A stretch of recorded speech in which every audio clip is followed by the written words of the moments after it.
What Christmas means to me. 3 things go by the name of Christmas.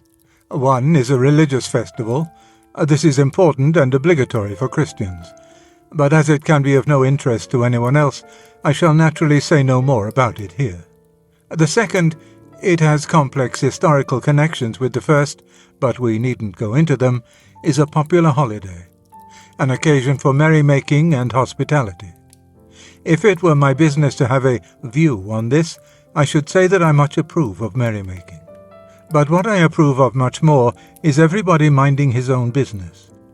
I see no reason why I should volunteer views as to how other people should spend their own money, in their own leisure, among their own friends. It is highly probable that they want my advice on such matters as little as I want theirs. But the third thing called Christmas is, unfortunately, everyone's business. I mean, of course, the commercial racket. The interchange of presents was a very small ingredient in the older English festivity. Mr. Pickwick took a cod with him to Dingley Dell. The reformed Scrooge ordered a turkey for his clerk. Lovers sent love gifts. Toys and fruit were given to children. But the idea that not only all friends, but even all acquaintances should give one another presents, or at least send one another cards, is quite modern, and has been forced upon us by the shopkeepers. Neither of these circumstances is in itself a reason for condemning it. I condemn it on the following grounds. 1. It gives, on the whole, much more pain than pleasure. You have only to stay over Christmas with a family who seriously try to keep it in its third or commercial aspect in order to see that the thing is a nightmare. Long before the 25th of December, everyone is worn out. Physically worn out by weeks of daily struggle in overcrowded shops, mentally worn out by the effort to remember all the right recipients and to think out suitable gifts for them. They are in no trim for merrymaking, much less, if they should want to take part in a religious act.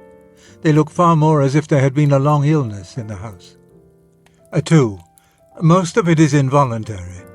The modern rule is that anyone can force you to give him a present by sending you a quite unprovoked present of his own. It is almost a blackmail.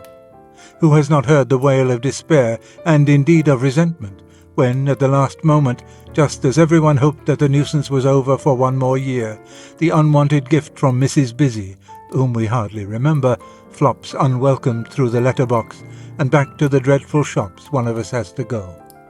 3.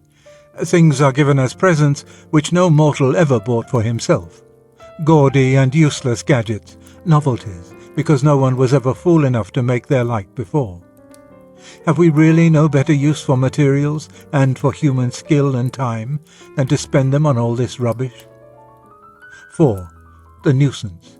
For after all, during the racket we still have all our ordinary and necessary shopping to do, and the racket trebles the labour of it.